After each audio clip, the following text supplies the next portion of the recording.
Welcome to our channel. ఈరోజు అండి onion benefits అండి. ఆయుర్వేదంలో ఆనియన్కి ఒక సపరేట్ ప్రత్యేకత ఉంది. సో దీని బెనిఫిట్స్ చాలా వరకు ఉన్నాయి. ఈ బెనిఫిట్స్ గురించి చెప్తే మీరు కంపల్సరీ వాడతారు అని చెప్పేసి అంటున్నారు సార్. ఈ విషయాలను తెలియజేయడానికి మనతో పాటు ఉన్నారు ఎండి ఆయుర్వేద డాక్టర్ టి మహేష్ బాబు గారు. సో సార్ ద్వారా ఈ విషయాలను తెలుసుకుందాం. నమస్తే సార్. నమస్తే సార్, ఆనియన్ వల్ల ఉపయోగాలు చాలా ఉన్నాయి. అందులో ఉన్న మాలిక్యూల్స్ ఏవైతే ఉన్నాయో అవి మన హెల్త్కి చాలా వరకు పనిచేస్తాయి అని చెప్పేసి అంటున్నారు కదా. సో ఆనియన్ బెనిఫిట్స్ ఎలా తీసుకుంటే ఆ బెనిఫిట్స్ మనం పొందగలుగుతాం? సో ఫస్ట్ మనం ఆనియన్స్ రెగ్యులర్గా మనం యాజ్ ఎ వెజిటేబుల్ వాడుతూ ఉంటాం. బట్ అలా వెజిటేబుల్గా ఇంక్లూడ్ చేసి కూడా మనం చాలా బెనిఫిట్స్ ఆనియన్ నుంచి తీసుకుంటున్నాం. అందుకే యూజువల్గా ఎక్కడ అంటే దాన్ని లైక్ మెడిసిన్ కింద కన్సిడర్ చేయట్లేదు. బట్ దానికి ఉన్న మెడిసినల్ బెనిఫిట్స్ అందరూ తెలుసుకోవాలనేది ఉద్దేశం అనమాట. సో ఫస్ట్ మనం ఒక్కొక్క సిస్టమ్ ఒక్కొక్క దానికి ఒకదాని తర్వాత ఒకటి మనకు తెలుసుకుంటే, ఫస్ట్ ఆనియన్ అనేది మనకి డీకంజెస్టెంట్గా యాక్ట్ చేస్తుంది. అంటే ఏంటంటే ఈ ముక్కు మూసుకుపోవడం ఉంటుంది కదా. Okay sir. సో మనకి ఏంటంటే అప్పర్ రెస్పిరేటరీ ట్రాక్ట్ ఇన్ఫెక్షన్స్ అంటే కోల్డ్, ఓకే, ఇక్కడ ఇన్ఫెక్షన్ ఇప్పుడు సీజన్ కరెక్ట్ గా అది, ఎందుకంటే వర్షాకాలం వచ్చింది, ఆటోమేటిక్ గా జలుబు దగ్గులు వస్తుంటాయి కదా.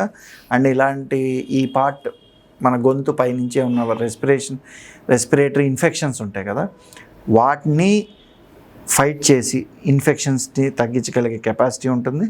అండ్ మూసుకుపోయిన ముక్కుని ఓపెన్ చేయగలిగే కెపాసిటీ, వాటిని డీకంజెస్టెంట్స్ అంటారు. సో ఇందులో ఉన్న మాలిక్యూల్ అసలు ప్రాబ్లం నుంచి బయటపడడానికి యాక్చువల్గా అంటే ఒక 4-5 ఉంటాయి. సో ఇప్పుడు ఫర్ ఎగ్జాంపుల్ సల్ఫైడ్స్ అనేది ఉంటాయి. సో దాని గురించి నేను చెప్తాను వాటిలో. సో అలాగా ఇప్పుడు దీంట్లో ఏంటంటే టెర్పినాయిడ్స్ అని ఉంటాయి. అలాగా డిఫరెంట్ కాంపౌండ్స్ ఉండడం వల్ల ఏంటంటే, సో ఫస్ట్ డీకంజెస్ట్ కింద యాక్ట్ చేయడం వల్ల మనం నార్మల్గా ఆనియన్ తీసుకున్న మనకి ఈ సీజన్లో అలాంటివి ఏమైనా ఉంటే న్యాచురల్గా దానివల్ల తగ్గుతుంది అనమాట. Okay sir. నెక్స్ట్ ఏంటంటే ఇంకా మన అందరికీ తెలిసినట్టు హెయిర్కి చాలా యూజ్ అవుతుంది. Okay. So onion juice, so మనకి ఆయుర్వేదంలో పలాండు అని అంటారు. సో పలాండు స్వరస అంటే ఆ జ్యూస్ మనం ఏదైతే తీస్తామో అది కూడా మనకి హెయిర్ గ్రోత్కి చాలా హెల్ప్ఫుల్ అవుతుంది. అండ్ అదే కాకుండా నార్మల్గా మనం రెగ్యులర్గా ఆనియన్ తీసుకోవడం వల్ల స్కిన్ టెక్స్చర్ అనేది కూడా మెయింటైన్ అవుతుంది. Okay sir. ఓకే, ఇది నెక్స్ట్. ఇంకోటి ఏంటంటే దీంట్లో లైక్ విటమిన్ సి ఒకటి అండ్ ఇంకొన్ని విటమిన్స్ ఉన్నాయి.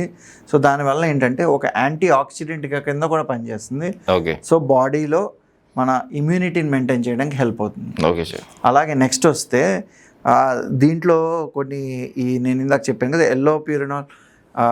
ఎల్లో ప్యూరైల్ సల్ఫైడ్ కాంపౌండ్స్ అని ఉంటాయి కొన్ని. వాటిని ఏంటంటే sugar levels and cholesterol levels తగ్గించడానికి పనిచేస్తాయి. షుగర్ అండ్ కొలెస్ట్రాల్ లెవెల్స్ తగ్గించడానికి పనిచేస్తాను. Okay sir. అంటే లైక్ దీన్ని మెడిసిన్గా వాడాలని కాకుండా మనం రెగ్యులర్గా ఫుడ్లో కరెక్ట్గా మంచిగా క్వాంటిటీ తీసుకునే కూడా పనికి వస్తుంది మంచిగా.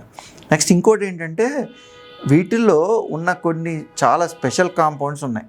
ఇవేం చేస్తాయంటే ఈవెన్ క్యాన్సర్ సెల్స్ పెరగకుండా కూడా కాపాడుతుంది. ఓకే. అంటే కొత్తగా ఏంటి, ఇప్పుడు క్యాన్సర్ సెల్ ఏంటంటే అది మనకి బాడీది కాదు, బాడీకి కావాల్సింది కూడా కాదు. ఓకే. అలాంటి అన్వాంటెడ్ సెల్స్ గ్రోత్ ఉంటుంది కదా, దాన్ని కూడా పెరగనివ్వన్నమాట. ఓకే. సో ఆనియన్కి ఆ కెపాసిటీ కూడా ఉంది. ఓకే. అండ్ ఇంకొకటి ఏంటంటే ఆనియన్లో మంచి ఫైబర్ కంటెంట్ కూడా ఉంటుంది. Okay sir.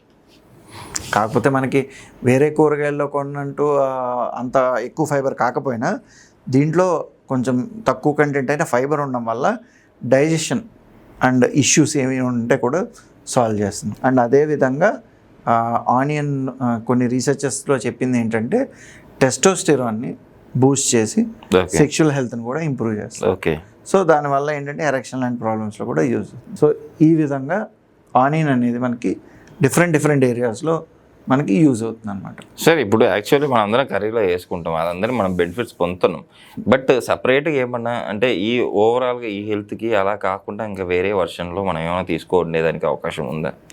అంటే ఇప్పుడు దాన్ని మనం ఆనియన్ ఒక వెజిటేబుల్లా మాట్లాడుతున్నాం, ఆల్రెడీ చెప్పాను నేను ఇందాక.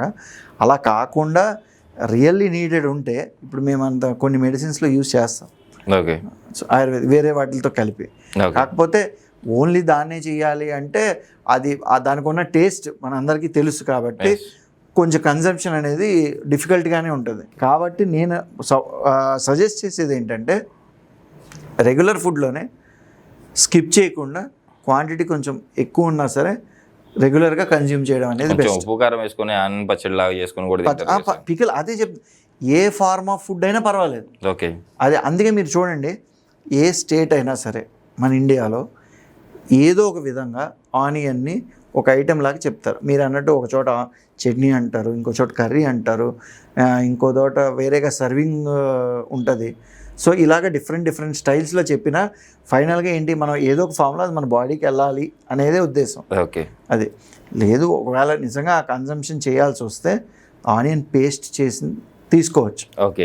బట్ మనం మెయింటైన్ చేసుకోవడానికి ఫంక్షన్స్ని మనం చేయాల్సింది ఏంటంటే రెగ్యులర్ ఫుడ్ దాంట్లో తీసుకుంటే వెజిటేబుల్గా సరిపోతుంది. Okay sir. సార్ నిజంగా సార్ ఈరోజు మన ప్రేక్షకులకి ఆనియన్ బెనిఫిట్స్ ఎలా ఉంటాయి, సో మన బాడీలో ఎలాంటి హెల్ప్ చేస్తుంది మన బాడీకి, అండ్ ఎరెక్షన్ విషయంలో కూడా చాలా చక్కగా పనిచేస్తుంది కూడా మన ప్రేక్షకుల కోసం తెలియజేశారు సార్. Thank you.